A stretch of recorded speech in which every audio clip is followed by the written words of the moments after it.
Je vais appeler maintenant la deuxième table ronde. Alors, donc, nous les avons ici. Gabriel. Voilà. Eh bien, Pierre-Marie Abadi, Lamri Adoui, Willem.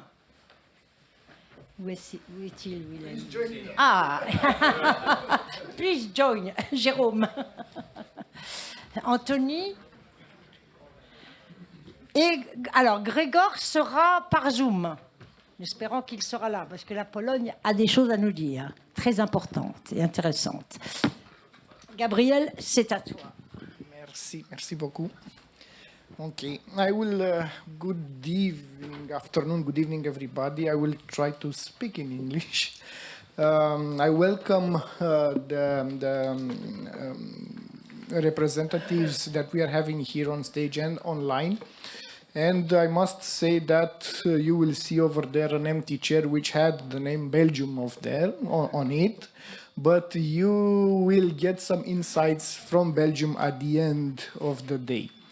I am sorry to say that Belgium is missing because, in my opinion, Belgium, it is important for France also. Okay. Okay. Yeah, but they were supposed to present the Belgian context. And the Belgian context, and this is why I'm saying that it is important for France, is that they are going to close several power plants. So they have a lot of qualified human resource in there. They are going to keep only 2 reactors online. And they're going to need some other skills because they need to have some, I don't want to say refurbishment, but at least some actions to be taken to keep those 2 alive. Okay, coming back to the panel who is present today here. I am Gabriel Pavel. I am the Executive Director of the European Nuclear Education Network, a network which has a very important European dimension. As the name says, we have more than 90 organizations, and we are active in this field for more than 20 years. We have celebrated last year, in fact, 20 years of existence. We started here in France, but there was, let's say, a context that it was independent of us. And due to this context, we had to move in Belgium. Our purpose here is to attract people to nuclear. So we're trying to have several actions for lower ages to attract them to the nuclear field. We do provide several actions to those that are already at bachelor level, at master level, or PhD level. So those that are at school, we have specific actions dedicated to them. And we're also trying to have some actions dedicated to those that are already employed and that are trying to either improve their qualification to have a better position in the company or to, let's say, to get nuclearized. What we understand from this nuclearization is to try to bring a person who worked or who works in a different field to nuclear. And basically, I must say that this, in the recent times, this is became very important. I think you will notice the fact, or you already know the fact, that in a nuclear power plant, you don't really need only nuclear people, highly qualified nuclear people. So a nuclear power plant, it's a cumulus of other professions, starting from the development, engineering, construction, and operation. And then has some traditional activities. I won't mention all of them, but what is important, what was important, and it still is important today, is the EBSNI certification, or the European Master Diploma in Nuclear Engineering. It's a recognition that it is, let's say, offered to students that followed courses at one of our members. There are several, let's say, not restrictions, but requirements in order to receive this diploma, but this diploma will certify that you followed the courses at a very high level. But not only this, you also had some mobility. So you went to another place to find out an extra thing, a plus that is needed for your future career.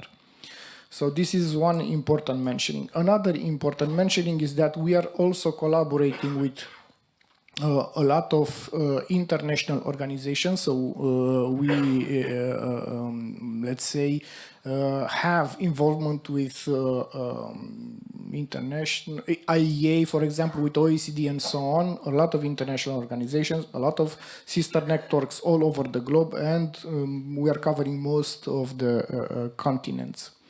Last but not least, we are also in our actions, we are trying to provide support to everybody. What does this mean? NN has several, with its members, so we are always collaborating, we are always trying to, whenever we are having an educational action, we are trying to have as many partners as possible. But we are aware that we cannot always bring everybody together. So that's why, for example, now we are having under implementation a program which offers funding for mobilities, for educational mobilities, for competence mobilities. And this is not only dedicated to us, to our members, but rather to the whole nuclear community. So we have a special line of funding for those that wish to follow a one-day workshop, or 1 week summer school, or a 2 weeks, or 1 month stage, or a research period, 3 months, 1 year. We can fund you. So this is for the whole nuclear community. Whatever you find a course in nuclear or an education and training in action in nuclear, we can support you. This action started several years ago.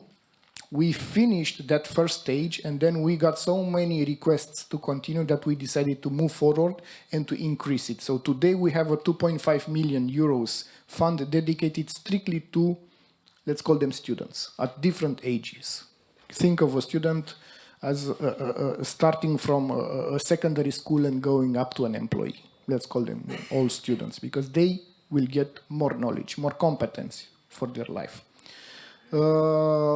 If there are any additional questions, I will respond, but let's try to hear now what our guests are saying. I would start with Mr. Lamri Adoui by saying that you have a very important role, and very, let's say that on your shoulders you have some very important duties, to say so. You're representing universities, you're representing, let's say, the educational part, and as we have heard right at the beginning of the day, only in France we are talking about more than 100,000 people. And this, in my personal opinion, it's very difficult to achieve. Very difficult. Please. Merci Gabriel. Alors effectivement, je vais vous faire peut-être une réponse en 3 parties. Je voudrais dire un petit mot sur la question des écosystèmes territoriaux qui doivent se regrouper autour de ces enjeux. Un petit mot aussi du projet 3NC qui a été évoqué tout à l'heure dans la première table ronde. Et puis, évidemment, parce que c'est le but de la table ronde, se projeter à une échelle qui est une échelle européenne. Donc déjà sur l'écosystème territorial, nous sommes en Normandie à un endroit qui est très particulier pour la décarbonation et j'allais dire pour la réussite de la transition du pays. On a la chance d'avoir énormément de nucléaire, évidemment, avec beaucoup de tranches de centrales à Paluel, à Penly, à Flamanville. Bientôt le futur EPR qui va être mis en route à Flamanville, les projets à Penly, l'usine de retraitement d'Oranolag sur laquelle il y a eu énormément d'annonces qui ont été faites aussi dernièrement. Donc on voit qu'on a un écosystème qui a beaucoup participé au développement économique du territoire parce que vous avez toute la sous-traitance, toutes les entreprises, des PME, des TPE, des ETI qui sont présentes pour travailler autour de cet écosystème. On a un écosystème de recherche qui est aussi assez singulier puisqu'on a ce qu'on appelle une très grande infrastructure de recherche qui s'appelle le GANIL, le Grand Accélérateur National Lyon-Lourdes. Donc ça veut dire qu'on a qui est là depuis 50 ans, et donc c'est créé autour un écosystème de la recherche de physiciens nucléaires, avec plusieurs laboratoires, avec le CNRS, avec le CEA, avec l'université, avec des écoles qui se sont vraiment impliquées dans les compétences du nucléaire, donc qui ont été sur le nucléaire et qui après ont essaimé sur le nucléaire énergie, le nucléaire santé en particulier, avec toutes les applications du nucléaire dans le domaine médical. Et donc on a un écosystème de recherche et de formation qui est aussi très singulier. Et puis enfin, on a des partenaires qui sont présents sur le territoire. On a l'INSTN qui a été évoqué tout à l'heure avec Éric Gadet. On a l'IRSN que j'ai vu représenté tout à l'heure dans la salle. On a l'école des applications militaires d'énergie atomique, le AEMEA, qui est aussi présente sur le site de Cherbourg. Et puis on a des partenaires industriels donc, qui sont très présents. Et donc tout ça, ça crée un écosystème. Et cet écosystème, il a réussi à être fédéré, à mon avis, autour de ces enjeux nucléaires pour au moins 2 raisons. La première raison, c'est un volontarisme politique très fort. Et ça, il faut qu'il y ait un portage. Je veux dire, à un moment, sur ces enjeux-là, s'il n'y a pas un portage politique, les choses ne peuvent pas fonctionner. Et puis la deuxième chose, c'est que les besoins sont tels, et c'est exactement ce que vous dites, le challenge, il est tellement gros devant nous, il est tellement énorme, qu'on n'est pas en concurrence les uns avec les autres. Et donc, tout d'un coup, tout le monde doit travailler ensemble, parce que tout seul, on n'y arrivera pas. Que ce soit les universités, les écoles, l'infrabac, le rectorat.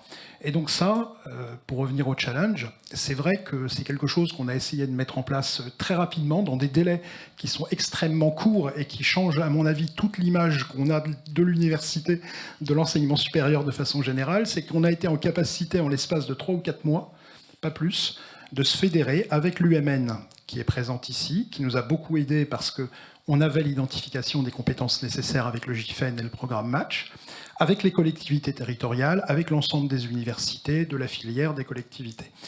Donc ça aboutit à un projet pour essayer de répondre aux enjeux au moins territoriaux, qui est le projet 3NC qui a été abordé, qui doit travailler au moins sur 3 dimensions, qui doit travailler sur la dimension de communiquer la passion pour la science et pour l'industrie, de façon extrêmement générale, qui doit travailler sur l'attractivité des métiers et donc sur la diffusion, en réfléchissant aux canaux de diffusion, aux moyens dont on touche les jeunes, à quel moment on touche les jeunes également. Ça a été évoqué par certains d'entre vous au niveau collège, parce que c'est à ce niveau-là, effectivement, que les choses se jouent. Une dimension formation. On peut ouvrir des nouvelles formations, encore faut-il déjà remplir celles qui sont là, et on peut aussi colorier des formations, et quand on est dans une université pluridisciplinaire comme la nôtre, on a des formations de tout niveau, Bac plus 2, Bac plus 3, Bac plus 5, Bac plus 8, on peut travailler sur de la gestion de projet, on peut travailler sur la formation d'ingénieur entrepreneur, et donc on peut utiliser cette pluridisciplinarité, et ça je crois que c'est quelque chose qui est aussi très important. Et puis la 3e dimension du projet, c'est l'essaimage. Parce qu'effectivement, je l'ai dit, nous on s'est regroupé autour de 20 partenaires sur un consortium normand qui a effectivement été lauréat d'un projet de 62 millions d'euros sur 5 ans pour essayer de monter l'ensemble de ces formations. Mais même nous, à l'échelle de notre territoire, on n'y arrivera pas tout seul. Et donc il faut qu'on puisse être démonstrateur, être un peu exemplaire si on veut pouvoir essaimer. Et puis je peux vous assurer qu'avec des montants comme ceux-là, on est vraiment très surveillé et on est vraiment très regardé et on va être vraiment très attendu. Voilà, et donc maintenant la dimension, l'étape supplémentaire, j'allais dire, c'est de se dire ce qu'on a réussi à faire à l'échelle d'un territoire comme la Normandie, parce que ça se joue vraiment sur ces dimensions-là, sur des dimensions régionales, ce qu'il faut qu'on essaye de faire, parce que vous avez parlé de souveraineté, parce que vous avez parlé des enjeux à l'échelle européenne, des enjeux de mobilité, c'est d'essayer de faire ce qu'on a fait en Normandie à une échelle européenne.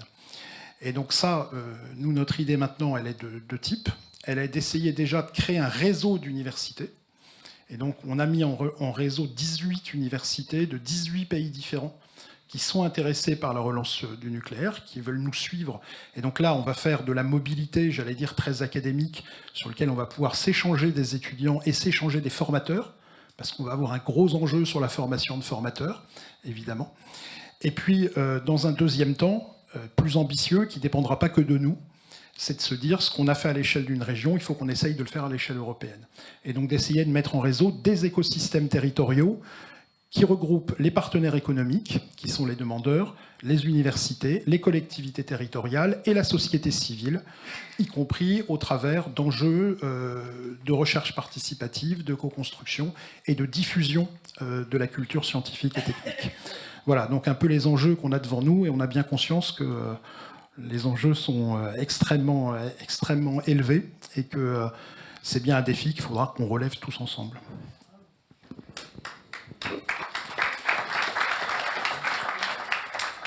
I guess ensemble, it's a very important word here to satisfy the needs of the industry. Thank you very much. Now let's go, let's say, to the other side, to Mr. Anthony Pellier, which is a student at Université des Arts et Métiers. What can you say about, let's say, student life, but most importantly, how do you find yourself in this situation? How do you find yourself in finding, let's say, the way to respond to the industry needs, to the nuclear industry? What attracted you, and how do you did you manage to succeed? What is your story? Merci pour la question. Merci aussi Claude de me permettre de parler ici devant tout le monde. Alors pour commencer, on m'a demandé de faire un petit récapitulatif du parcours que j'ai pris. Après le lycée, moi j'ai voulu continuer dans un domaine scientifique, et je me suis tourné vers un DUT génie thermique et énergie. Et puis par intérêt pour les thématiques qui étaient en jeu, j'ai continué pour aller en école d'ingénieur à l'ENSAM en l'occurrence, pour un domaine génie énergétique en alternance.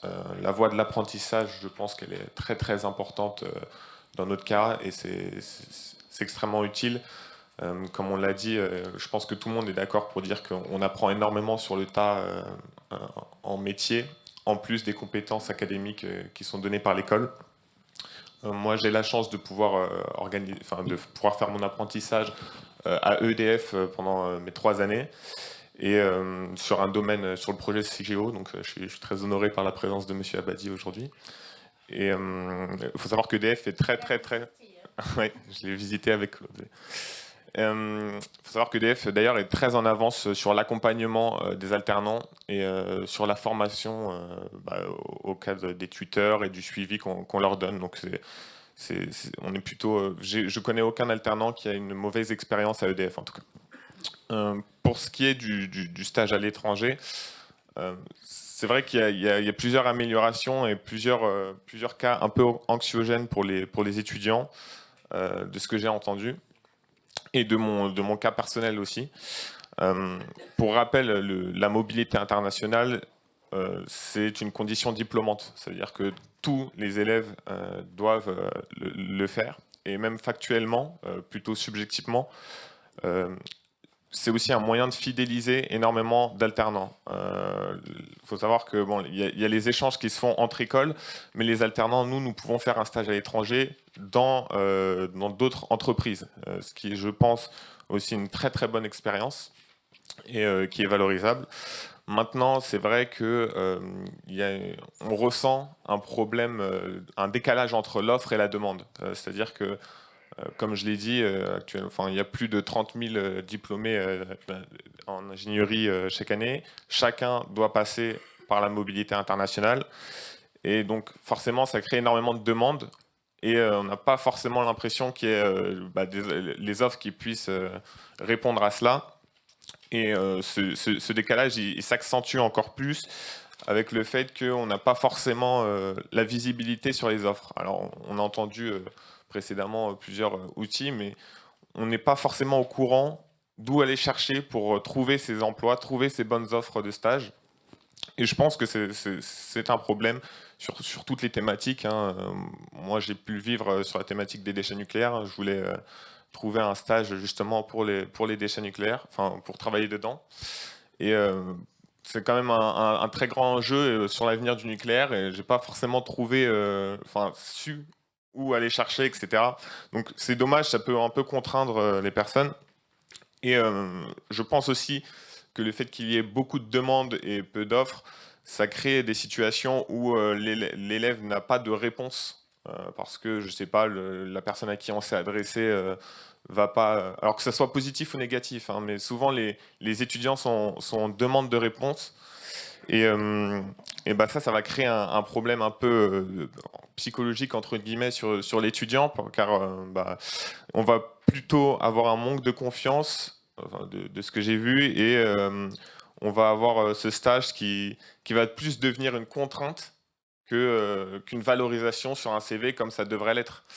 Et c'est plutôt un problème. Alors, pour la fin de partie, Claude m'a demandé de réfléchir, pourquoi pas, à une proposition sur ce thème. Je pense que on en a un peu évoqué avec M. Adaoui précédemment, même Mme Badia. Ce serait une interface un peu... moi, j'ai pensé à une interface numérique qui ferait un réseau, qui ferait un lien entre les écoles, les étudiants et les entreprises à l'échelle européenne, mais évidemment, ça prendra du temps, et qui recenserait les étudiants et leur suivi de carrière, tout simplement, et qui mettrait des offres concrètes sur les stages, hein, parce que c'est vrai que parfois aussi, c'est pas forcément concret quand on communique avec une entreprise, leur en parler, et ils sont forcément pour dans l'idée, mais une fois qu'on envoie le CV et une fois qu'il faut signer le contrat, on n'a plus de réponse. Il y a eu beaucoup de cas comme ça dans les témoignages. Donc ça, c'est un peu dommage. Donc là, je pense que pour l'entreprise, en tout cas, les avantages pour l'entreprise seraient d'avoir un meilleur ciblage des stagiaires. Là, on a pris le cas du nucléaire pour créer le réseau avec l'UMN. Pourquoi pas une collaboration UMN et NN pour avoir un gros réseau. Mais on a un meilleur ciblage des stagiaires, et d'ailleurs même les stagiaires auront, pour avoir un meilleur ciblage des entreprises qui cherchent, parce que parfois c'est des domaines assez précis. Je pense encore une fois au domaine des déchets nucléaires. Les entreprises aussi permettront d'avoir une meilleure connaissance sur les écoles et les programmes nucléaires, et l'avantage d'être référencé dans l'annuaire. Et côté étudiant, ça comblerait un petit peu le constat que j'ai fait précédemment, ou alors l'analyse et les témoignages que j'ai pu dire précédemment. Et les étudiants aussi auraient un accès à un annuaire avec un recensement de toutes les entreprises qui seraient prêtes à faire un effort pour obtenir, pour pouvoir combler des offres de stage. Voilà pour moi. Je pense aussi, alors évidemment, pour créer ce problème, il y aurait besoin d'un financement assez important, déjà pour développer l'interface, mais je pense aussi à un financement pour accompagner les jeunes qui partent en stage à l'étranger, car parfois, même parfois, souvent, il y a des jeunes qui se retrouvent à perte dans ce stage à l'étranger, donc je pense que ça a quand même un coût sur l'inclusivité de la formation d'ingénierie. Merci de m'avoir écouté.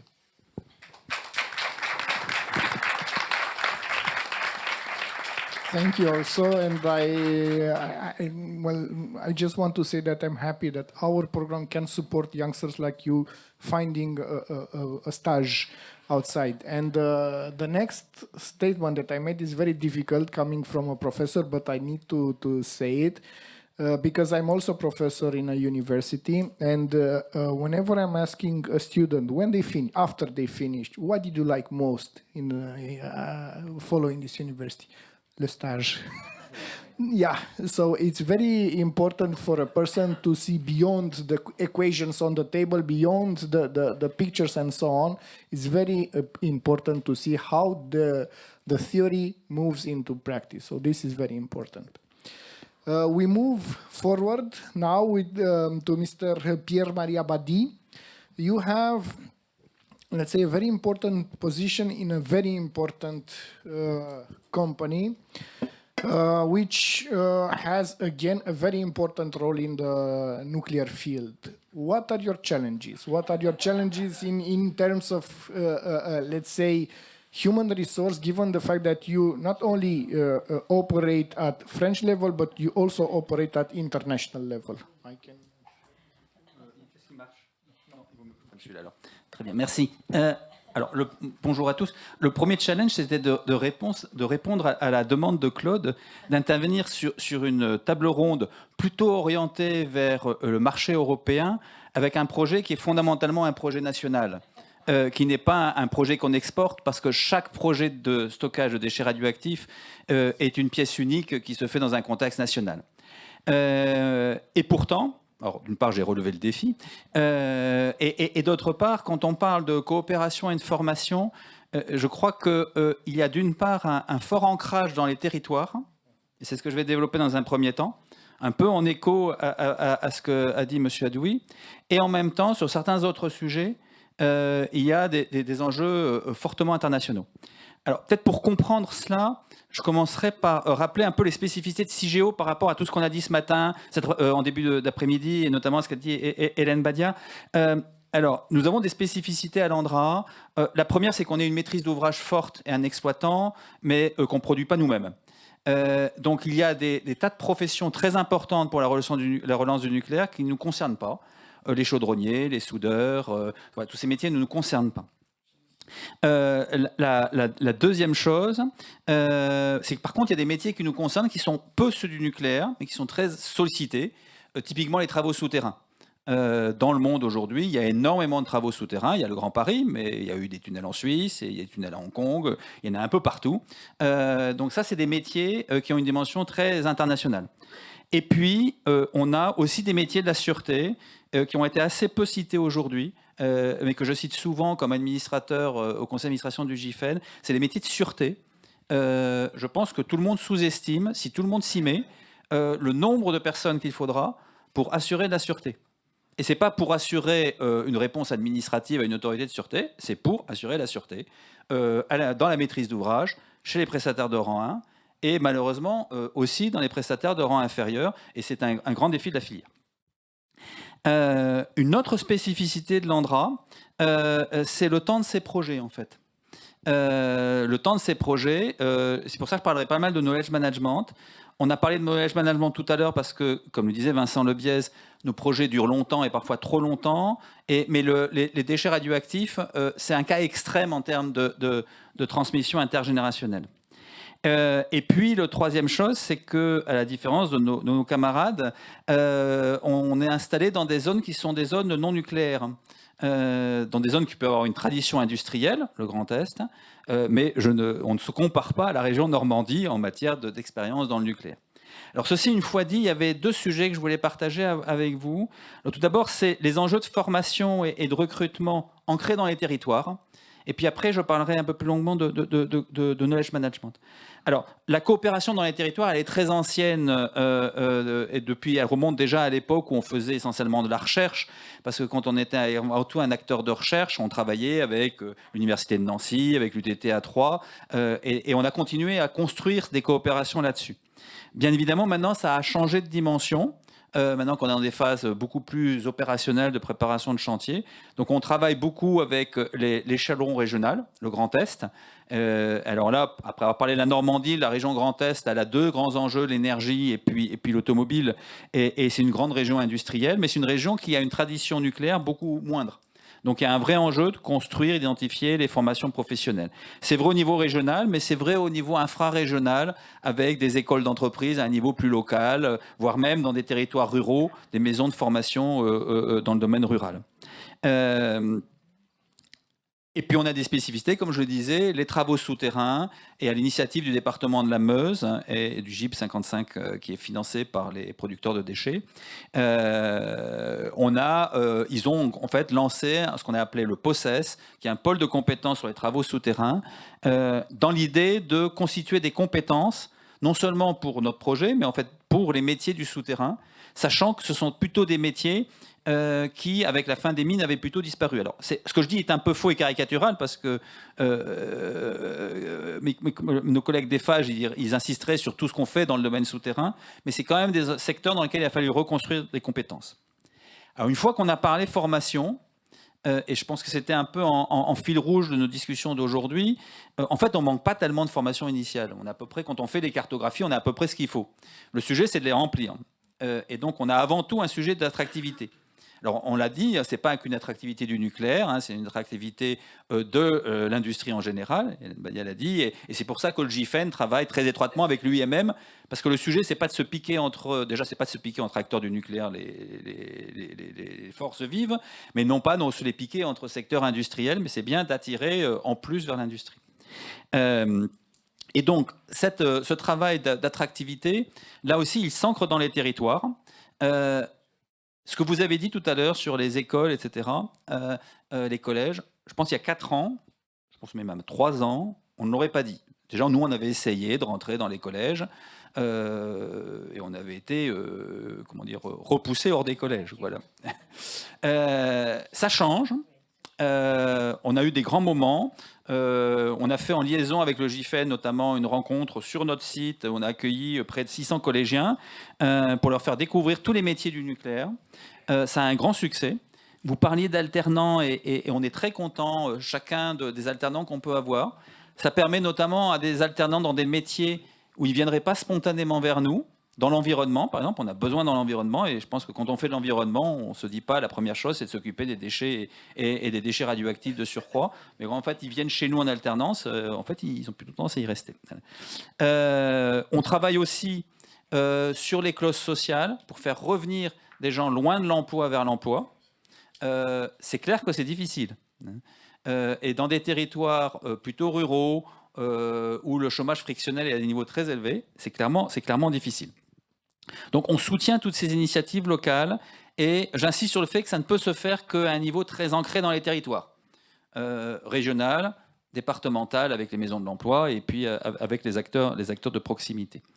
Mais avec quand même cette note d'optimisme qui est que tout ce qu'on fait vers les écoles, vers les collèges, rencontre maintenant un grand succès et un grand intérêt.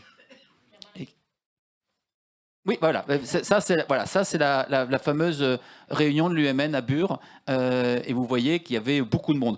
Et on ne leur a pas demandé de tous de se mettre devant le photographe. Hein. Donc, non, il y avait vraiment eu un grand succès. Je ne vais pas parler d'autres sujets comme les marques employeurs et autres, parce que je pense que c'est des choses qu'on fait tous en ce moment. Pour autant, formation, recrutement, ça ne s'arrête pas là. Ensuite, il faut les garder. Je sais pas, quelqu'un le disait, il faut les garder. Et comment dire, c'est pas totalement facile parce que c'est des formes de carrière qui ont clairement évolué. Nous, on constate un augmenté de notre turnover, mais essentiellement sur les gens qui sont recrutés ces dernières années. Donc, en fait, c'est qu'ils retournent assez vite. C'est pas qu'ils soient mécontents chez nous, mais qu'ils tournent assez vite. Et puis, il y a un enjeu d'inscrire ça dans la durée. Alors, des enjeux de formation. Le secteur a toujours eu un niveau très élevé de formation. Et ça, je pense qu'il faut le savoir, il faut le dire. C'est quelque chose à valoriser. Et puis, on arrive au sujet général de la filière, mais très spécifiquement plus renforcé dans le secteur des déchets, qui est le sujet du knowledge management, et notamment intergénérationnel. C'est commun à peu près à tout le secteur des déchets radioactifs. On termine là un cycle d'une trentaine d'années où il y a eu de l'investissement fait en matière de recherche, en matière de connaissances, en matière de laboratoire, qui s'est fait donc sur une période relativement longue et où il y a un changement de génération. D'autre part, ce sont des projets qui sont longs en termes de préparation, de siting, puis après de conception et de design, puis après de licensing, puis après de construction, puis après de démarrage. Et ça se passe sur plusieurs générations. On n'a pas traîné en France, mais on a 25 ans de recherche derrière nous, on a 10 ans de conception, j'ai encore 5 ans de procédure, j'aurai encore plusieurs dizaines d'années de construction. Et donc, fondamentalement, la question du knowledge management, elle doit vraiment être intégrée dans le mode de fonctionnement. Et sans faire un cours de knowledge management que je serais bien incapable de faire, on a commencé dans la discussion avec l'intervention de Pedro et les questions de voir que ce n'est pas que de constituer des dossiers, ce n'est pas que de mettre par écrit des choses, c'est d'attraper de la connaissance explicite, de la connaissance implicite. C'est pas uniquement de courir après les gens qui partent au moment où ils partent, c'est vraiment un enjeu de structuration, de mettre en routine dans la vie des établissements la collecte de cette information, l'accumulation de cette information, de rendre l'exercice intéressant et notamment au moment des nouveaux arrivants, parce que c'est eux qui sont les premiers utilisateurs de ce nouveau management, de ce knowledge management, et puis de le mettre vraiment en structure réelle et en routine dans nos établissements. Ça passe notamment beaucoup par des exercices plutôt transverses d'animation d'une communauté. Donc c'est vraiment d'intégrer ça dans les systèmes de management des établissements. Alors, je n'invente rien, mais je souligne tout particulièrement à quel point c'est important dans le nucléaire en général et dans le management des déchets en particulier. Et dans ce contexte-là, il y a un intérêt tout particulier au niveau européen et international. On a parlé des travaux de la IEA tout à l'heure. C'est un volet entier du programme EURAD en matière scientifique au niveau européen. Il y a un volet, un work package qui est entièrement dédié à la capitalisation et au partage des connaissances scientifiques, avec des enjeux de formalisation. Et puis, c'est aussi un sujet qui est traité à l'AEN, qui est l'agence de l'OCDE pour le nucléaire, où en fait notre responsable KM d'ailleurs préside le groupe d'experts pour essayer d'établir des approches un peu standardisées et des conseils pratiques adaptés au contexte des déchets. Et on voit que c'est aussi par l'établissement de ces méthodes-là, par la coopération internationale aussi, que l'on peut maintenir dans la durée cette connaissance. Et pour terminer, parce que j'avais quand même promis à Claude que je donnerais un peu une dimension internationale, c'est vrai en termes de KM et c'est vrai en termes d'attractivité pour les jeunes. En fait, toutes les conférences internationales du nucléaire en ce moment ont un volet jeune. C'est vrai dans les conférences de la IEA. Ça sera vrai dans quelques semaines à la conférence ICGR qui est sur le stockage profond qui se tiendra en Corée. À chaque fois, il y a un volet, une session pour les jeunes. Pour attirer vers ces métiers et vers ces sujets les compétences. Et pour terminer sur une note positive, alors un peu franco-française, je pense que nous, on a de la chance parce que certes, le nucléaire avait perdu de l'intérêt, mais on reste quand même un pays avec une tradition, un secteur, une attractivité quand même du nucléaire qui existe. Il faut être conscient que dans d'autres pays, en fait, ils ne réussissent pas du tout à recruter. Mes collègues américains, dans le domaine des déchets, ils n'y arrivent pas, en fait. Donc là aussi, il y aura probablement un savoir-faire développé en France qu'on pourra valoriser. Voilà. Merci. Merci à vous. We move forward now to Monsieur Jérôme Aymery. He is the Director of Human Resource Recruitment, Development and Training at Orano.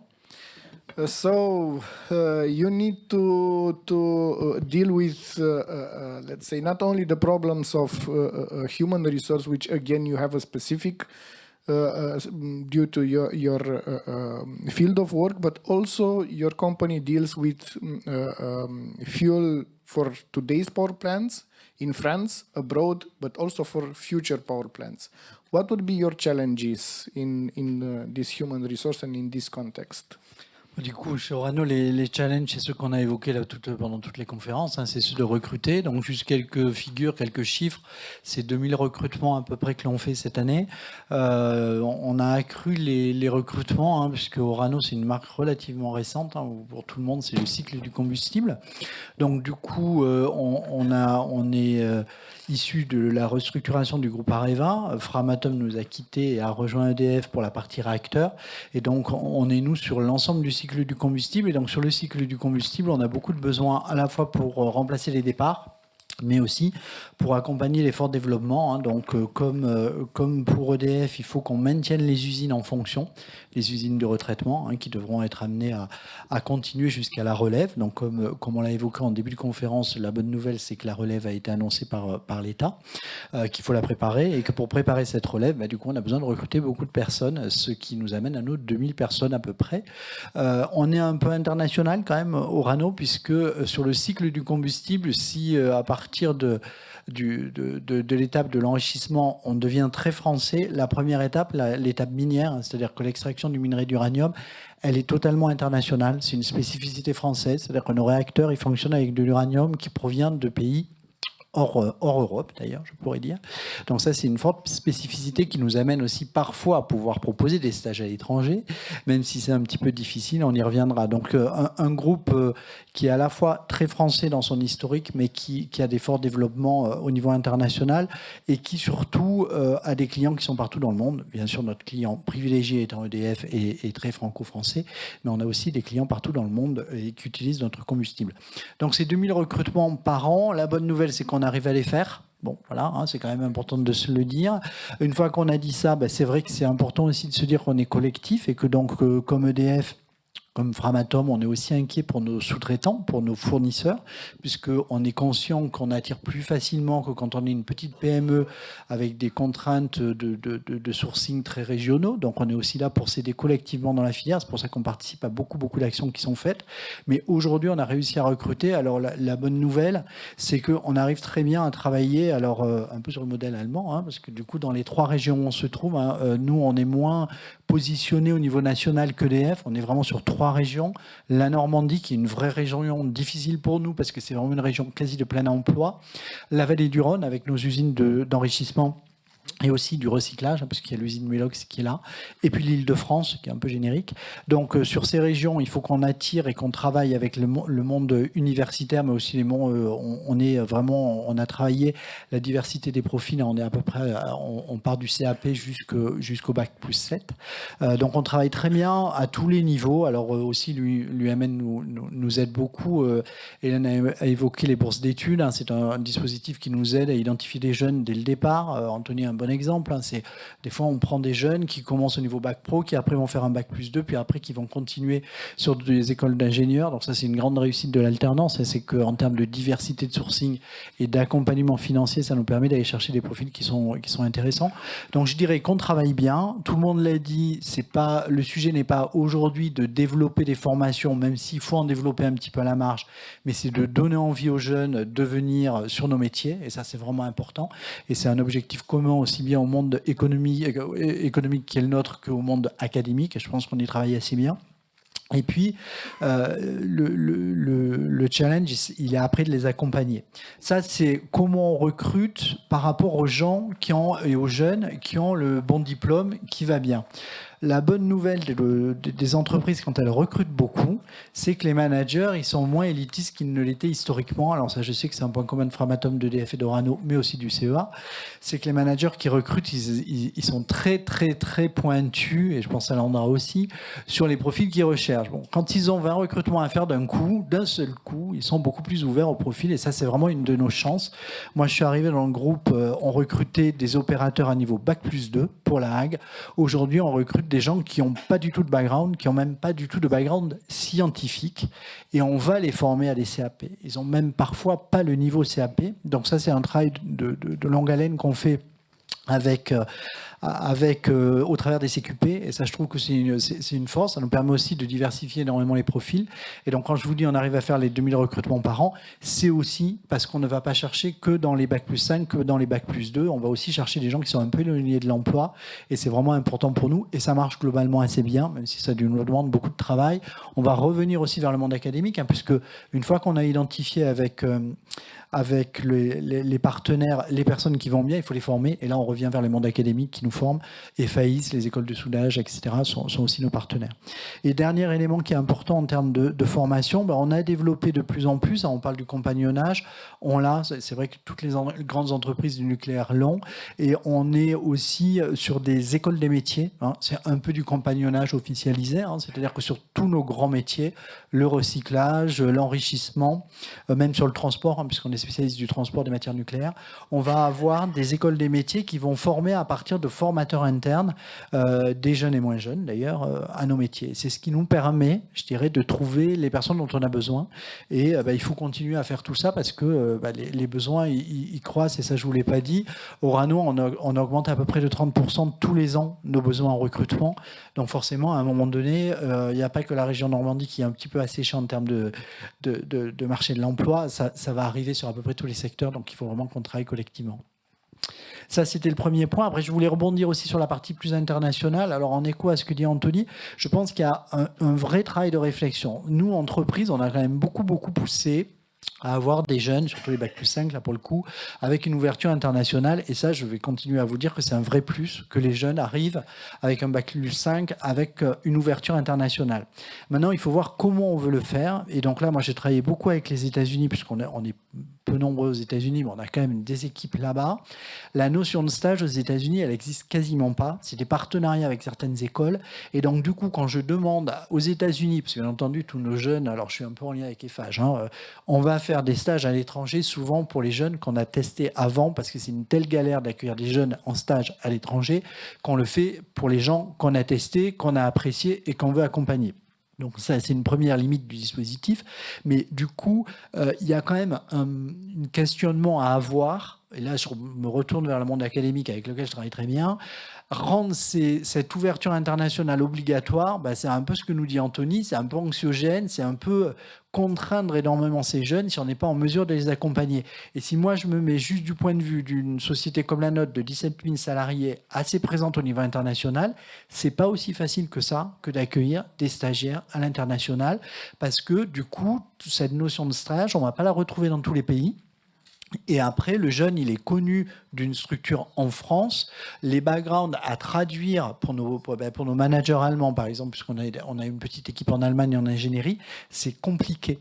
Donc, du coup, il y a aussi les problématiques de langue. Les étudiants, ils parlent maintenant assez bien anglais, mais vous ne pouvez pas mettre un étudiant qui parle bien anglais et français en Allemagne, parce que du coup, la vie personnelle pour lui va devenir un cauchemar, et même la vie dans le cadre professionnel. Donc je pense qu'il y a un travail à faire, et je pense que, en écho un petit peu à ce que je vous ai entendu dire tout à l'heure, il y a peut-être des choses à faire avec le monde académique, parce que je sais que nous, on aime beaucoup les étudiants qui sont passés par des universités, par exemple, américaines. Je sais que on parle beaucoup des arts et métiers, ils ont un beau partenariat avec Georgia Tech. Il y a peut-être des choses à faire pour offrir aux étudiants français, non pas que des stages à l'international, mais des choses qui peuvent être en lien avec le monde plus académique, parce que nous, ce qui nous intéresse, c'est cette ouverture internationale. C'est pas forcément qu'ils aient fait un stage opérationnel. Ce stage opérationnel, on peut le trouver chez EDF, chez Orano, chez Framatome. Par contre, l'ouverture internationale, la capacité à parler de façon plus fluide l'anglais, c'est quand même pas la même quand on a passé 3 ou 4 mois à l'étranger. Donc oui, je confirme cette importance d'avoir ce parcours international. Attention, parce que c'est vraiment le sujet qui nous revient beaucoup quand on va dans les écoles, quand on va sur les forums de recrutement. C'est ce stress que tous les jeunes ont de se dire, mon Dieu, il me faut un stage à l'international. Mais quand un jeune arrive sur nos forums de carrière et qui vient juste pour nous demander un stage à l'international, on est un peu démunis et on ne peut pas trop l'aider. Donc je pense qu'il y a vraiment un travail de fond à mener pour accompagner les jeunes dans ce secteur-là, vers cette orientation-là, qui est importante, mais qui doit être regardée peut-être un petit peu différemment. Voilà ce que je voulais vous dire. Peut-être juste un dernier point qui était, c'est important de travailler au niveau aussi international sur le sourcing. Donc nous, on l'avait fait il y a quelques années, parce que moi, je donne souvent l'exemple de l'Italie. On travaillait, je sais que EDF le fait aussi aujourd'hui, avec Polytechnique Turin, qui avait une chaire de nucléaire, alors qu'il n'y avait pas de nucléaire en Italie. Donc on a recruté beaucoup par le passé en Italie. Je pense que c'est des choses qu'il faut qu'on continue de faire. On a mis en place un petit groupe de travail au sein du GIFEN pour ça, pour ne pas se présenter Orano, EDF ou Andra sur des forums écoles en Pologne, mais d'arriver avec la bannière nucléaire. Je pense que c'est bien de le faire aussi sous cette filière au niveau global et collectif, parce qu'il y a des choses à apporter aux jeunes Polonais, en Roumanie, où on a pas mal de développement. Et donc ça, je pense que c'est vraiment un sujet sur lequel il faut qu'on continue à travailler. On a commencé à le faire au sein du GIFEN, au sein d'Orano, mais je sais que Framatome y travaille aussi beaucoup. Je pense que c'est important de continuer à le faire. Merci beaucoup.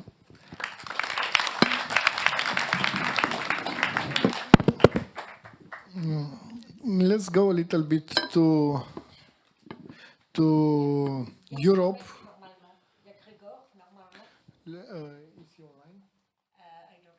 Let's try with Mr. Willem Janssens first, and then we'll see. Attends, on va demander à la Pologne, parce que ça fait bien la transition. Ok. Et puis William, à l'Italie aussi. We have, but do we have online? Non. Aurélien, François, est-ce qu'on peut aller voir si Grégor est en ligne, s'il te plaît? Pas tout à l'heure. Alors, moi, je vais déjà dire quelques mots sur la législation verte, il faut qu'il y ait du commun sur la Pologne. Je remplace tous ceux qui ne sont pas là.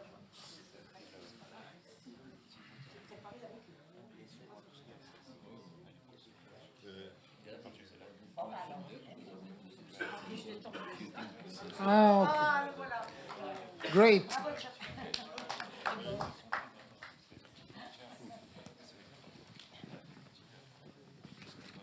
But the quality of the Okay, connection we can is hear becoming worse now. So, Mr. Gregor Czorek, you are representing Poland today, a country which has many and important plants in nuclear. For the moment, you do not have a nuclear power plant, but you are planning to build some.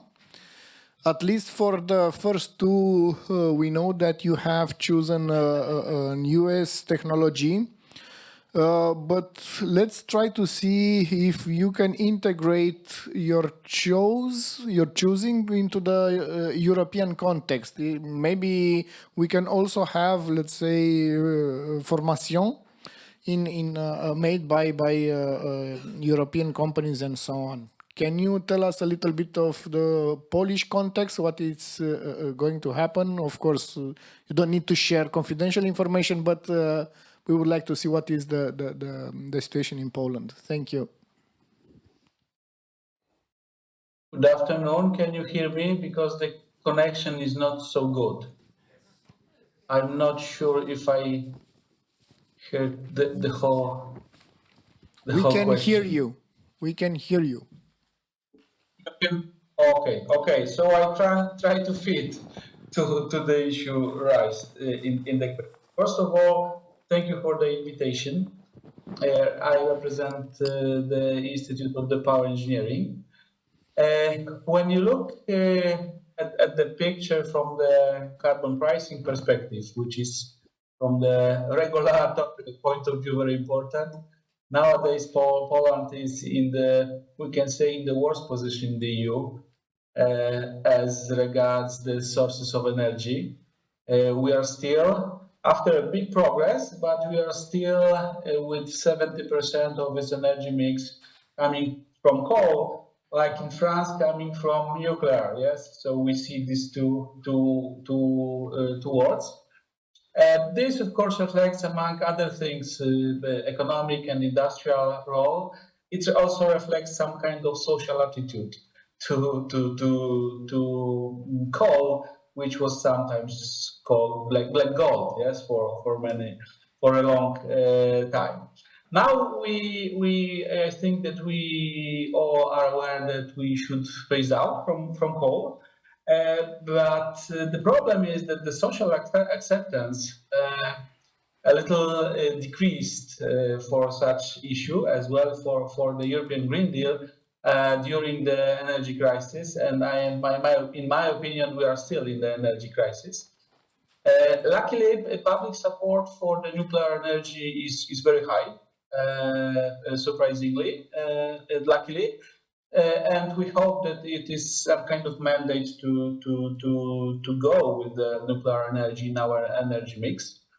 But we have to remember that that's something what we call just transition policies should be aimed at transformation which is aligned with social benefits, or maybe with if not with benefits, so with the very low losses. Yes, so we should control this risk. I think that it is not so easy to transform coal energy to coal economy, if we can say, to hydrogen economy or nuclear economy. Yes, because we have many new technologies on the table now. It takes time, it takes sources and money, and in short term, I think when the process is very rapid, it can also affect your international competitiveness. Yes, so you have to see it as a very long term process, which you have to plan. In the field of the nuclear role in energy mix, We aim to build between 6 and 9 gigawatts of nuclear energy in 2 locations, with the first working unit in 1233 and 6 in 2043. My personal baseline scenario assumes that no more than 50-20% of the energy mix in 2045 will be from the nuclear. So it is. You can say that maybe it is pessimistic scenario, but I will be happy if we realize it. Please keep in mind that we are developing economy and we consume more and more energy. Yes, so the other sources of energy also will increase its role.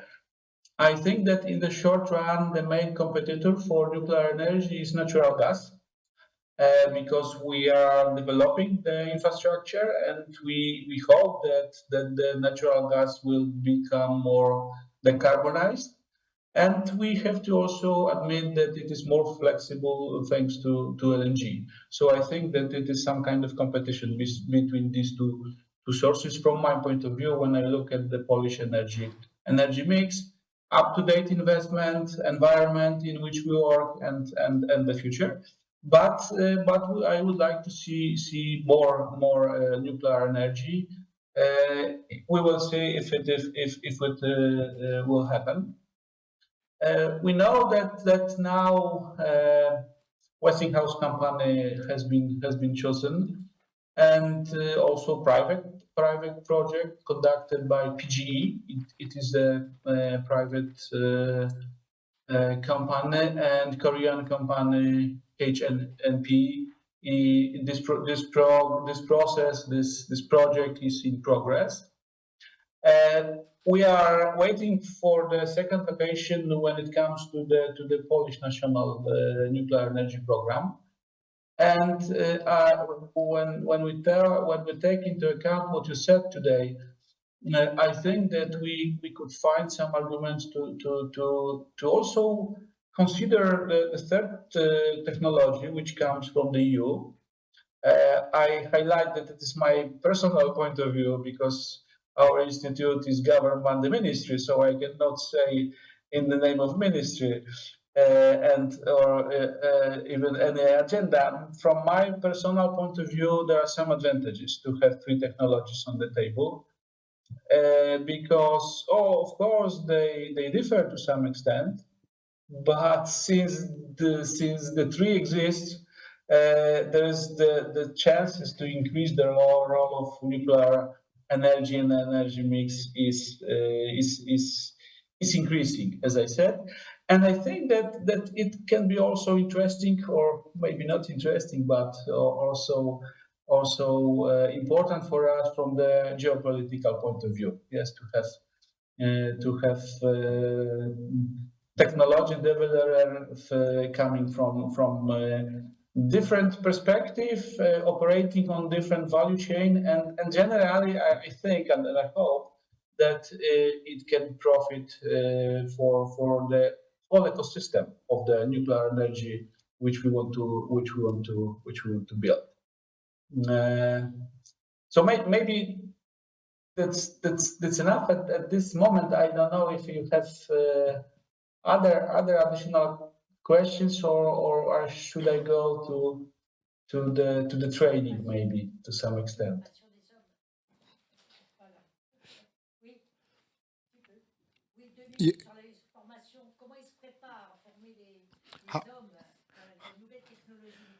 How are you going to train those people which are going to work effectively in your nuclear power plants? Can you develop a little bit on this? If you have any strategy for their development, professional development.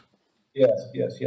As you mentioned in some moment, generally we have a problem with people who can work in the field of energy and climate transformation, because it is not only a problem in Poland, it is a problem all over the world. Yes, we We need people who will transform our energy sectors, and it is also true for the nuclear.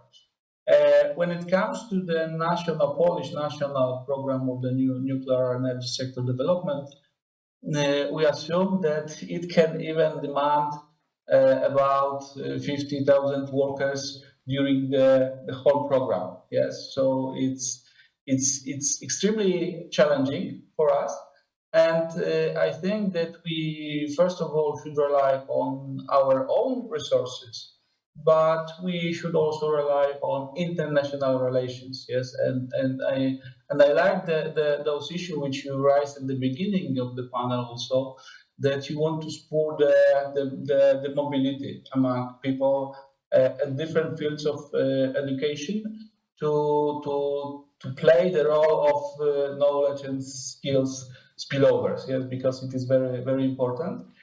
When I attend events related to the nuclear energy, I see that there is some kind of overrepresentativeness of Poles in some places. I mean that we even do not have any commercial working nuclear power plant, but we have a lot of people which are which work in different places at the EU level and also in France.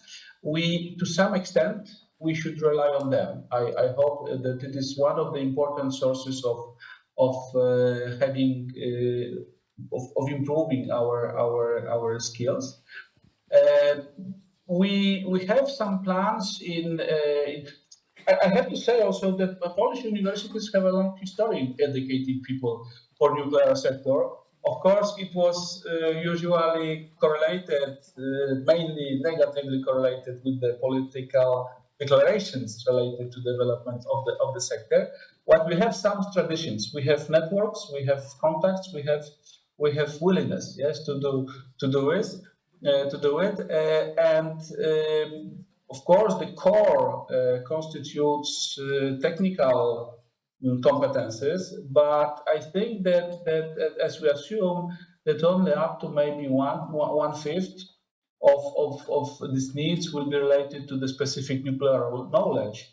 The rest will be related to energy, buildings, materials, management issues. Yes, so I think what is the main assumptions of our plan, maybe it is not yet the strategy, is to propose very interdisciplinary programs, yes, at the primary, secondary, and tertiary level, because probably we won't be able to compete in the area of the strict technical issues, which are very close to the technology developer and deliverer. Yes, so we have to learn it in a time.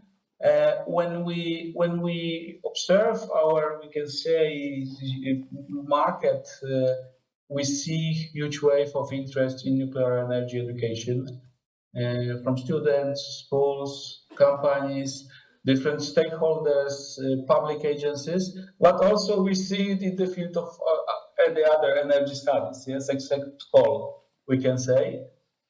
So there is some kind of natural process, yes, which spur the interest and action related to the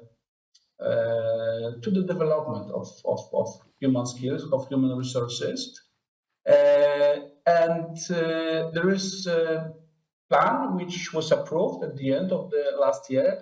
Unfortunately, it is not delivered in English, because I could also share it with you. This is a national plan for the development of human resources for nuclear energy, approved by the Ministry of Climate and Environment. And it includes main tasks with the first one, which is now being developed, which is diagnosis of needs. There is a collection during different surveys, collection of data related to universities, technical schools, and many other stakeholders. which from the one side constitute demand for the human resources and constitute supply, yes, who can deliver competences in this field. And there are also some examples of such cooperation. A few weeks ago, the University of Warsaw, which I also work for,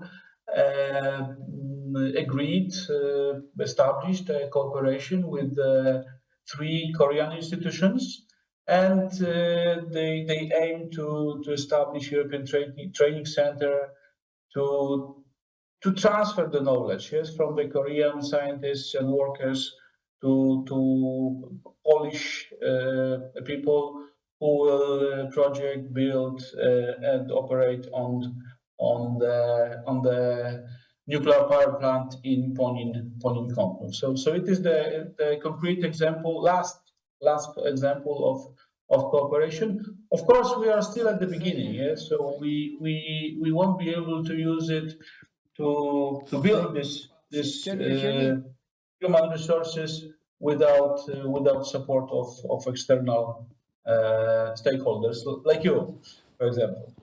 Thank you so much.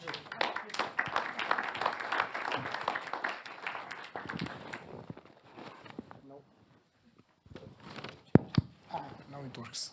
Thank you very much for your intervention. We move forward now to Mr. Willem Janssens. He is the head of the Nuclear Science, Security and Safeguards Department in the European Commission. He is coming from the Joint Research Center in ISPRA. And today I would like to ask Mr. Janssens to tell us a little bit about first of all, the JRC, the Joint Research Center support to researchers, but also to move a little bit to the European Commission support in general, and if this can be considered enough for the actual context. Let's see if this... As if you don't know the answer. Bon, bonjour d'abord, merci beaucoup pour l'invitation. Je réalise que je suis entre vous et les conclusions attendues de Claude. Et en fait, je vais vous partager vite fait. Elle m'avait demandé de partager aux conclusions. Mais quand on a discuté longuement au téléphone, j'ai dit d'abord, je ne suis pas commissaire européen, je ne suis pas en charge d'un DG politique, je suis juste dans un centre commun de recherche où on s'occupe du programme Euratom R&D. Et c'est pour ça que, si on peut avoir la présentation, car je voulais vous montrer quelques données en fait, et que vous aurez après pour utiliser pour la discussion aussi, qui vont passer quelques messages.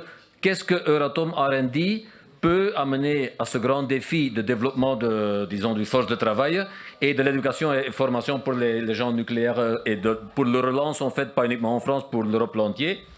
Et je voulais déjà de suite vous signaler qu'il y a une forte contribution pour cette présentation de mon collègue Roger Garbil, qui est le chef de section pour la partie fission Euratom, que vous connaissez très bien. Et vous allez aussi voir qu'à l'intérieur de la présentation, il y a aussi des contributions des autres DG de la Commission, notamment DG Énergie, évidemment, mais aussi DG International Partnership, car on parlait de relations internationales, alors il y a une dimension européenne, il y a une dimension internationale.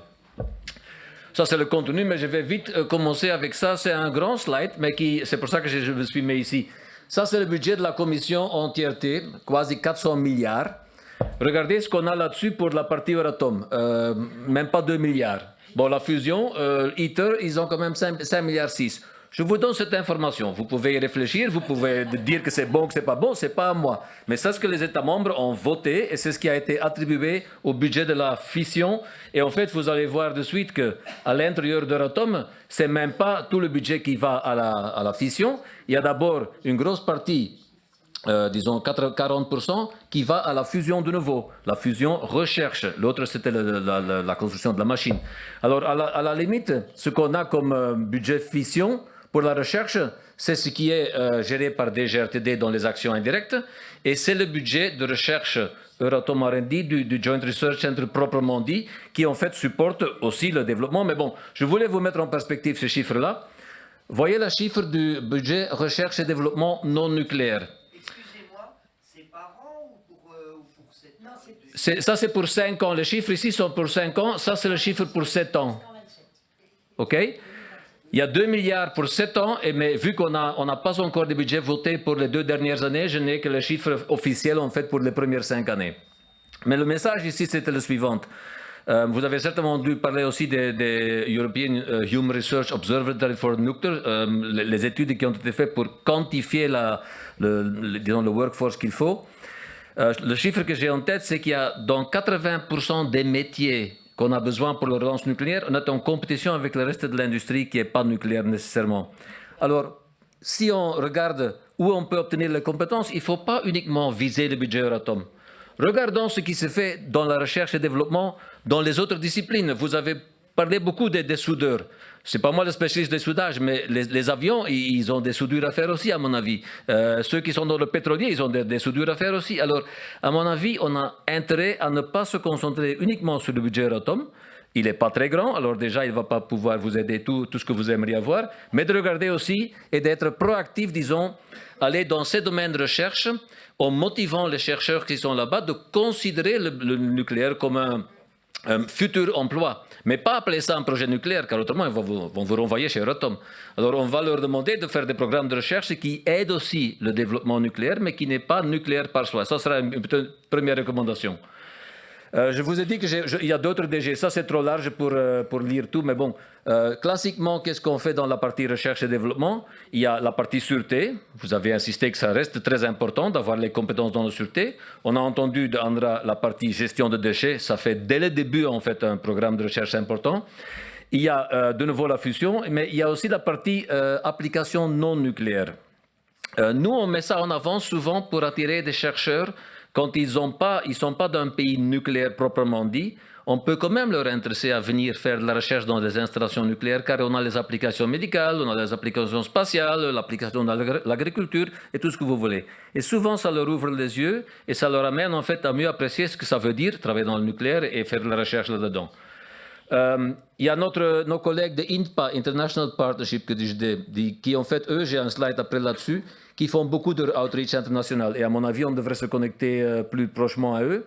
Et puis la fusion qui est gérée, partagée entre la RTD et NR. Mais bon, on va aller un peu plus vite. Dans le programme Euratom géré par RTD, je voulais vous montrer ce slide-là que Roger m'a gentiment préparé pour vous montrer qu'il n'y a que 20% en fait qui est proprement dédié à ce qu'on appelle training and mobility et aux infrastructures de recherche. Je retourne sur les infrastructures de suite après. Ça veut dire que 80% est dans la recherche. Maintenant, est-ce que ça c'est le bon bilan? De nouveau, je vous laisse juger à base de vos besoins, de ce qu'on a entendu cet après-midi. Mais c'est de nouveau vous, comme État membre, qui en fait mettez les demandes en avance vis-à-vis d'Euratom et puis le Conseil doit l'approuver. Je donne juste un exemple. On a NN2+, ici, on a offert pour les infrastructures, on a les masters, par exemple, qui sont financés par des GRTD. Il y a pas mal d'actions. Mais, comme je disais tantôt, le budget, disons, qui est dédié à ce qui est formation et mobilité d'étudiants reste quand même assez limité sur l'entièreté des activités. Et côté GRC, c'est l'autre volet financier de recherche, on est un peu dans la même situation. Vous avez les topics que vous connaissez, Waste Management, Safety, Safeguards et Security, vous connaissez peut-être un peu moins. C'est un truc qu'on gère uniquement à l'intérieur du GRC et qui est au service direct de Euratom Luxembourg, bien sûr. C'est important d'en parler pour les SMR, car bon, les 3S by design, etc. Mais bon, ce n'est pas le message que je voulais passer ici. De nouveau, je voulais vous dire que la partie, disons, Nuclear Knowledge Management est aussi pas la partie principale de notre programme. On essaye d'y remédier un tout petit peu, je vais vous montrer de suite comment, mais classiquement, on a été taxé surtout sur la recherche. Maintenant, c'est à vous de nouveau à dire, est-ce que pour la relance, c'est vraiment la recherche de pointe sur la transmutation et le partitioning qui va faire avancer le schmilblick, ou est-ce qu'il faut trouver d'autres points disons, d'importance? Et on vous écoutera. Au moins, on fera un effort d'essayer disons, répondre aux exigences. Côté CCR, on fait pas mal, je dis CCR comme un centre commun de recherche, on fait pas mal de formations à l'intérieur, mais là je vais vous dire de suite que ça c'est vraiment sur la pointe des spécialistes nucléaires uniquement. Car quel est notre point de force? C'est qu'on a les installations où les gens peuvent travailler avec l'uranium, le plutonium, mais aussi avec l'américium, avec le curium, avec les long-lived actinides, avec les produits de fission, avec le combustible irradié. Et ça c'est vraiment une toute petite couche des gens qui vont travailler dans le nucléaire qui ont besoin de ça. Mais c'est important que les universités qui enseignent peuvent envoyer des étudiants, peuvent venir faire les stages, les doctorats par exemple, car autrement, il n'y a pas autant d'endroits où on peut avoir accès aux installations où on travaille encore vraiment avec la matière nucléaire. Et voilà ce que je voulais vous dire. Si ça vous intéresse, on vous invitera volontiers. On fait à Bruxelles mi-juin un workshop qui va reprendre l'expérience de 4 ans de ce qu'on appelle Open Access, de mise à disposition de nos laboratoires pour permettre effectivement les chercheurs européens de venir faire des expériences hands-on avec Genuine Nuclear Materials. Et c'est international car c'est en Allemagne, c'est en Belgique et c'est en Hollande. En Italie, on le fait moins car on travaille sur les garanties et la sécurité. Et là, il y a un problème de confidentialité en fait.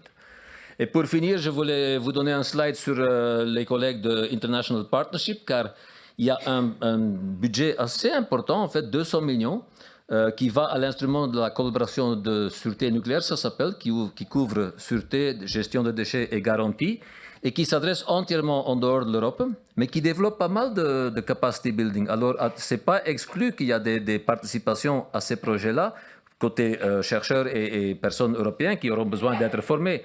Alors, de nouveau, vous pouvez lire ça à l'aise après. Si vous avez des questions, je serai prêt à répondre aussi après la conférence. Et il y a 2 slides. Claude m'a dit de ne pas mettre des textes sur les slides. Je l'ai fait. Ils ne sont pas à moi, ils sont à Roger. Mais pourquoi est-ce qu'il a voulu que je présente ça, ou qu'il était d'accord que je présente ça? C'est pour une simple raison qu'il y a tellement d'initiatives qui sont en cours.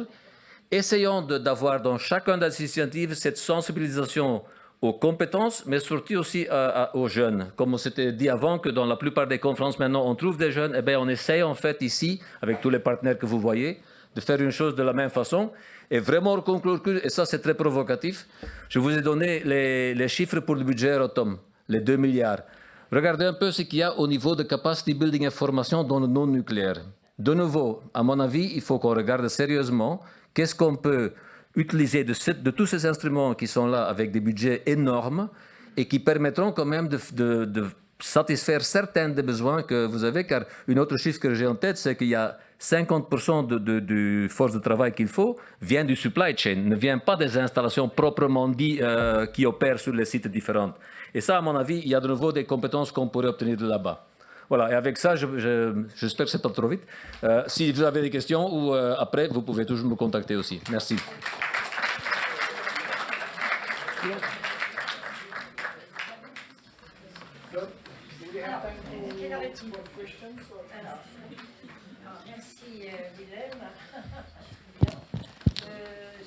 Do we have time for questions or? Alors, Non. oui, on va quand même Oui. prendre un petit quart d'heure parce que j'aimerais que les jeunes puissent réagir. Alors, vous m'excuserez, c'est pas parce que je veux pas que les autres ne parlent pas.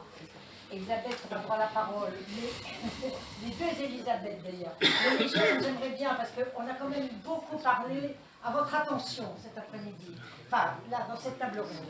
Et donc, sans doute, vous avez des questions, y compris très concrètes. Voilà, je cherche un stage à l'UNRWA, comment je fais, par exemple? Il y en aura pas. Parce que Jean-Claude Demarche m'a dit, qu'est-ce que tu veux que je m'embête avec un stagiaire dans mon bureau? C'est texto. Alors, quelques questions. Allez, levez vos mains. Alors, les 2 Elisa. Non, les jeunes, on a dit les jeunes. Non, c'est pas que je veux pas te donner la parole, mais les femmes et les jeunes. Allez, allez-y, donnez-vous un cœur joie. Merci beaucoup. Donc Elisabeth Guillaume, moi je travaille pour Orano et je voulais juste souligner quelque chose sur le programme d'Action Marie Curie. Depuis 2021, Euratom est bénéficiaire de ce programme, mais seulement pour les post-docs. Or, le programme offre d'autres systèmes de formation pour des niveaux inférieurs. Et ça, c'est vraiment quelque chose que Orano et que toute la filière nucléaire réclame, c'est d'ouvrir le programme au-delà des post-docs. C'est très important, d'autant plus que pour le moment, ce programme n'est pas très attractif jusqu'à présent. Et les calls viennent d'ouvrir. Ils sont ouverts depuis le 25 avril. Merci Elisabeth No, CFE-CGC Énergie. Donc moi j'ai peut-être une question un peu plus à l'attention de M. Janssen. Je dirais, le Net Zero Industry Act, je dirais, met dans les technologies stratégiques éligibles le nucléaire entièrement, et ça c'est quand même un step. Ce texte, je dirais, prévoit des dispositions en matière de compétences les Net Zero Academy, etc. Alors pour l'instant, seules des technologies comme le photovoltaïque, etc. ont des projets qui vont démarrer, qui sont identifiés. Mais pensez-vous globalement que, je dirais, les questions du nucléaire vont pouvoir rentrer dans le champ de ces académies du Net Zero Industry Act?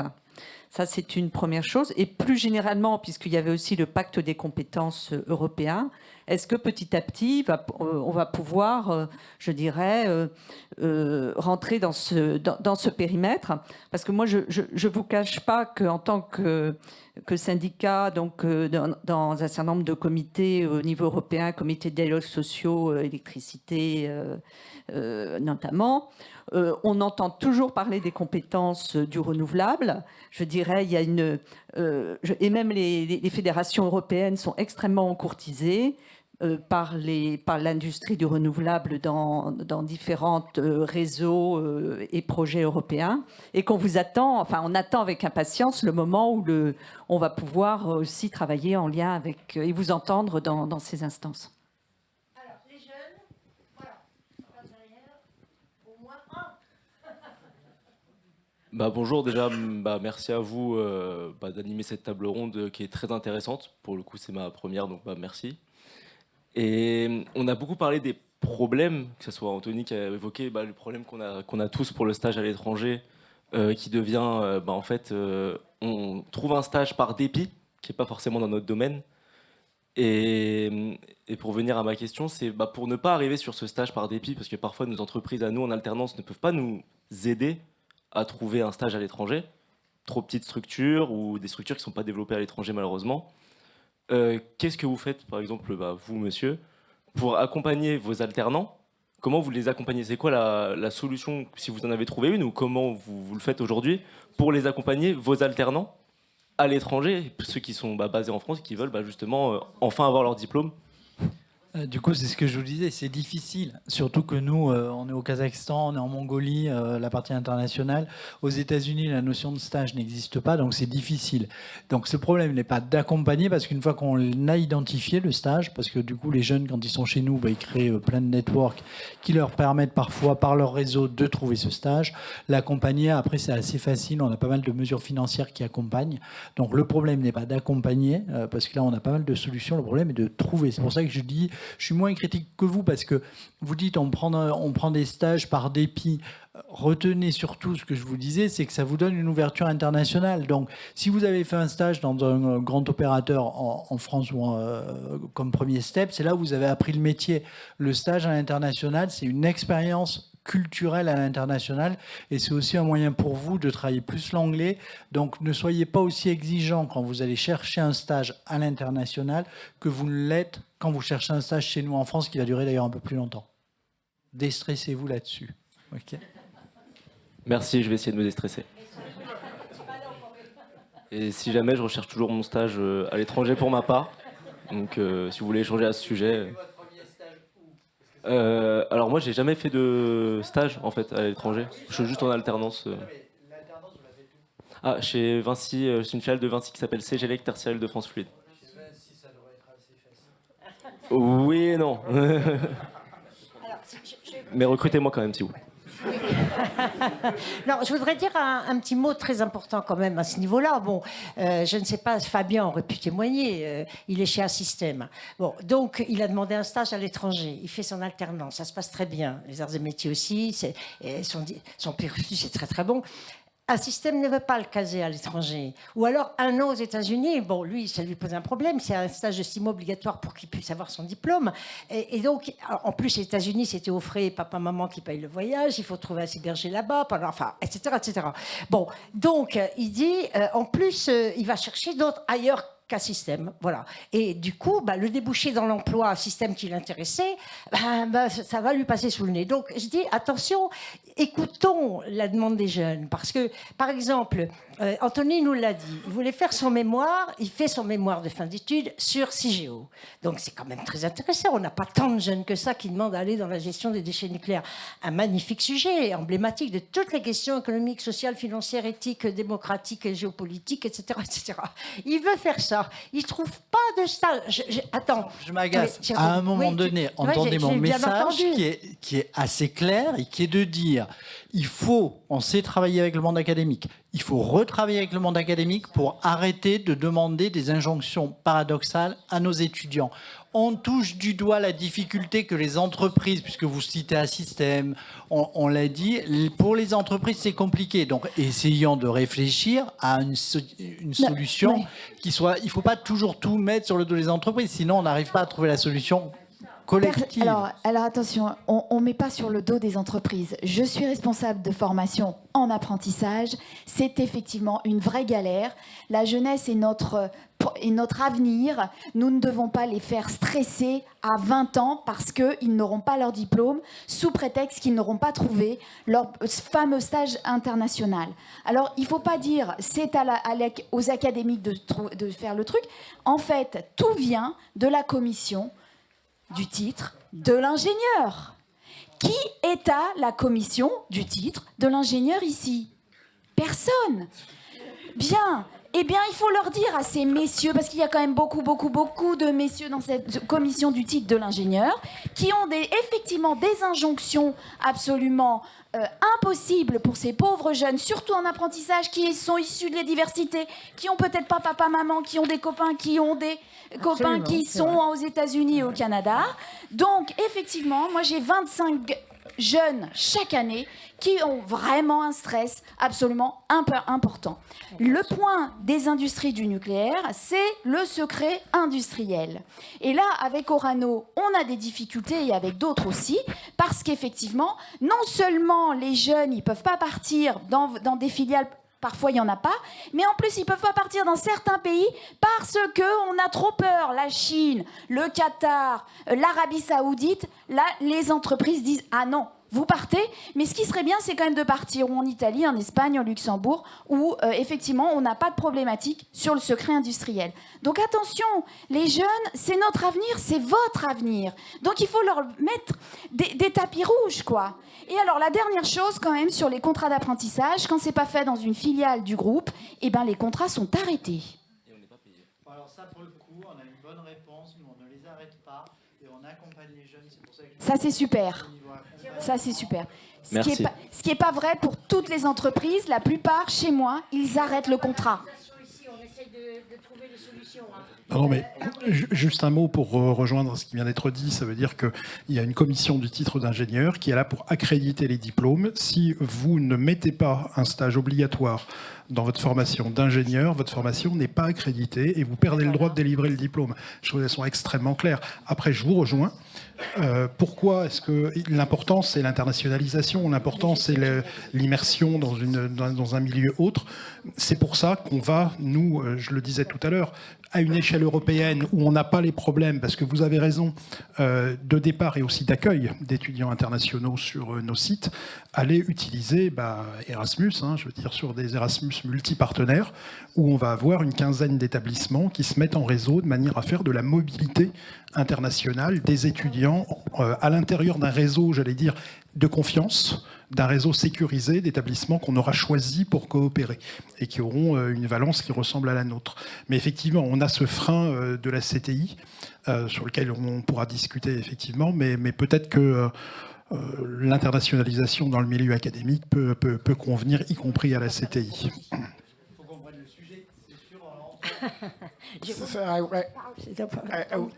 I would like to thank the participants of this panel. I think it was really interesting to see their opinion, but we need to close. Thank you. Alors, attendez, je vais quand même remercier tous nos partenaires.